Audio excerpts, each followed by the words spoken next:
certain scents that only need to drift by once to bring an entire sky of memories rushing back. For me, it's the gentle aroma of a traditional mid-autumn mooncake during the full moon of the 8th lunar month.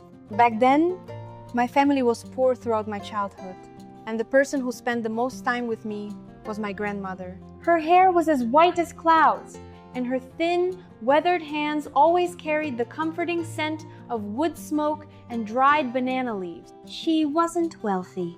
Everything she owned was a small garden, a few chickens, a handful of vegetable beds, and a humble kitchen where the fire was always burning. But in my eyes, Grandma was the most talented person in the world. Every year, as the Mid-Autumn Festival approached, she would make the most beautiful mooncakes just for me.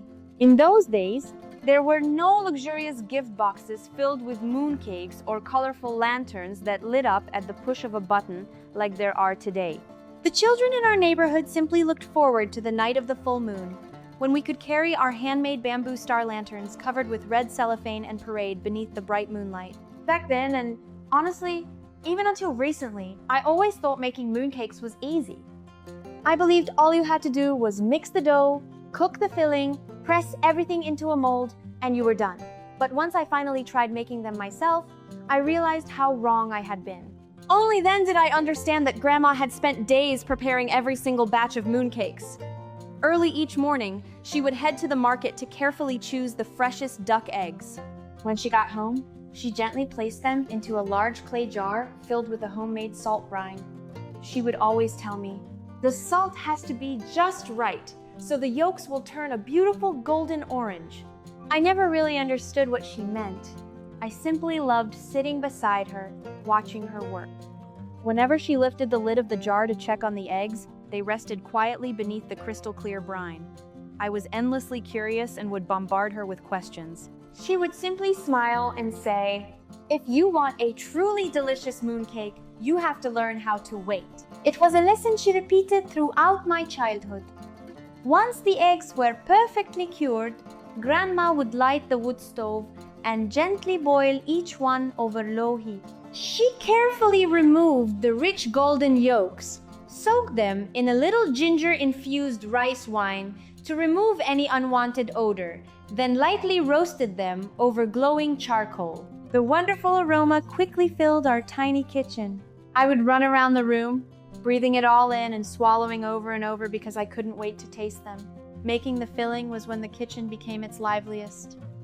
Steamed mung beans were mashed until perfectly smooth, then cooked in a large copper pan with sugar, oil, and a splash of fragrant pomelo blossom water. Grandma stirred the mixture continuously with a wooden spatula. Tiny beads of sweat formed across her forehead, yet her hands never slowed down. She stirred with the same patience and care, as if every gentle movement carried all the love she had for her family. I used to ask her, "Grandma, why do you have to keep stirring it for so long?" She would smile and say, "The filling isn't ready yet. If you rush it, the mooncake won't taste right." Some things simply can't be hurried. It wasn't until I grew up that I realized she wasn't just talking about making mooncakes. She was teaching me how to live. She would knead batches of finely roasted glutinous rice flour with sugar syrup she had prepared days earlier. The dough was soft, fragrant, and as white as the moonlight itself. Then she would divide it into small portions, place a ball of sweet mung bean filling in the center, and gently press a salted egg yolk right into the middle. "Look closely," she would say, holding up the unpressed mooncake for me to admire. When everything was perfectly assembled, she carefully placed it into an old wooden mold that had been in our family for decades. She pressed firmly, then tapped the mold twice. Out came a beautiful mooncake with delicate patterns so crisp and elegant that it looked like a piece of art. I clapped my hands excitedly. "Grandma, you're amazing!" She simply smiled. "One day, when I'm no longer here, I want you to learn how to make these mooncakes." I pouted and shook my head. "No, you'll be making mooncakes for me forever." She didn't answer. Instead, she looked quietly at the full moon rising above the bamboo grove. There was something distant in her eyes, as though she already knew something that a child like me could never understand. At the time, I had no idea that one mid-autumn festival would come when that little kitchen would no longer glow with the warmth of her fire. Nor did I know that one day I would travel everywhere, searching for the taste of those salted egg mooncakes from my childhood, only to discover that no baker, no matter how skilled, could ever recreate what Grandma had made. Because the secret ingredient was never the glutinous rice flour, the mung beans, or the salted egg yolk. It was the love of a grandmother who quietly poured her entire life into every mooncake she made for her little grandchild. Time slipped away before I even realized it. The little girl who used to toddle behind Grandma into the kitchen, waiting for hours just to see the first mooncake come out of the mold, eventually grew into a young woman. After graduating from college, I stayed in the city to start my career. Those first years were anything but easy. I worked at the office during the day, then took on extra jobs at night just to pay the rent, the utility bills, and all the endless expenses that seemed to pile up month after month. Some months, I had only a few dollars left in my wallet. Some nights, I wouldn't make it back to my tiny apartment until almost midnight, exhausted beyond words, wanting nothing more than to collapse into bed and fall asleep. Life in the city moved so fast that there were days I couldn't even remember what day of the week it was. Whenever Grandma called, her first question was always the same. Have you eaten yet? I smiled. Yes, Grandma. Is work treating you okay? I'm doing fine.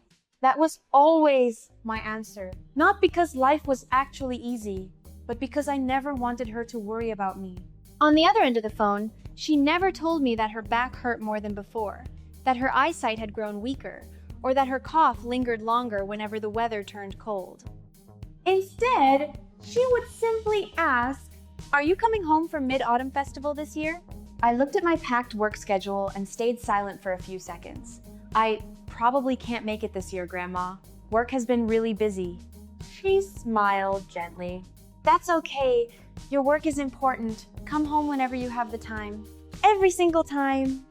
She was the one comforting me. After we hung up, I threw myself back into work. I kept telling myself, just work hard for a few more years.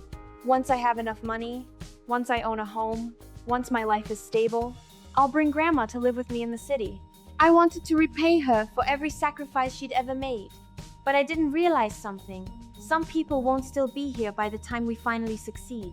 Every Mid-Autumn Festival, my coworkers would buy expensive gift boxes of mooncakes for clients. The packaging was elegant and luxurious, sometimes costing as much as Grandma used to spend on groceries for an entire month. I bought some too, but somehow, none of them ever tasted truly good. Every bite brought me back to that little kitchen in my hometown. I could almost hear the firewood crackling. I could smell the delicate fragrance of pomelo blossoms drifting through the house. I could see Grandma patiently stirring another pan of mung bean filling, her thin hands never stopping, even as sweat soaked through her shirt. One year, I missed her so much that I called home on the night of the Mid-Autumn Festival. Her voice was just as warm as ever. I just finished making a few mooncakes. I laughed. You can still make them? I'm slower than I used to be, but I can still do it. I'm afraid that if I stop making them, one day no one will remember what our family's mooncakes tasted like. Her words stopped me in my tracks. I simply laughed it off. I never imagined that those words had been quietly waiting in her heart for so many years. As time passed, the phone calls became less frequent. Not because Grandma forgot, but because she was afraid of interrupting me while I was working. Sometimes, when I called home, the neighbor would tell me, "She's gotten much weaker." But every year before Mid-Autumn Festival, she still insists on making a few mooncakes. She always says, "Maybe this will be the year you finally come home." Hearing those words made my heart ache. I would open the train ticket booking page, then close it again. The project at work was entering its most important stage. I kept telling myself, "There's always next year." But life doesn't always give us another next year. It took me many years to understand one simple truth. We spend our youth chasing success, building careers, and working hard to create a better future. There's nothing wrong with that. Everyone wants to give their family a better life. But don't become so busy chasing tomorrow that you forget the people quietly waiting for you today. Money can always be earned again. If today's work isn't finished, tomorrow will bring another opportunity. But our parents and grandparents, They won't wait for us forever. Don't wait until you've become successful before thinking about repaying them. Don't wait until you're wealthy before taking them on a trip, buying them a gift, or simply sitting down to share a meal together. What they truly need is often much simpler. A phone call to ask how they're doing, a visit back home, a family dinner, or simply seeing the people they love healthy, safe, and smiling. If your parents or grandparents are still with you today, spend a little more time with them. Listen to the stories you've probably heard 100 times before. Hold the hands that have grown more wrinkled with every passing year. Tell them you love them. Tell them you're grateful. Don't wait. Because one day, the thing that will hurt the most won't be the mistakes you made. It will be the moments you kept putting off, thinking, I'll do it another day. I've come to believe that happiness isn't measured by how much we own. It's measured by how many loved ones we still have to cherish, and how many chances we still have to say thank you. If this story reminds you of your grandmother, your grandfather, your parents, or someone you love, then don't just sit quietly after listening. Pick up the phone and call them. If home isn't too far away, make time to go back. Because maybe what they've been waiting for isn't the gift you'll bring. Maybe all they've ever wanted is to see you walk through the front door and smile as you say, I'm home. In the end, the most precious memories we leave behind aren't the things we've bought. They're the moments we've shared, the love we've given, and the time we've treasured together. On the first day, I walked into the kitchen feeling both excited and a little nervous. I had prepared all the ingredients ahead of time, read through the recipe more times than I could count, and even watched countless tutorial videos. In my mind, I kept thinking, it can't be that hard. But the moment I actually started making the mooncakes, I realized it was much more challenging than I had imagined.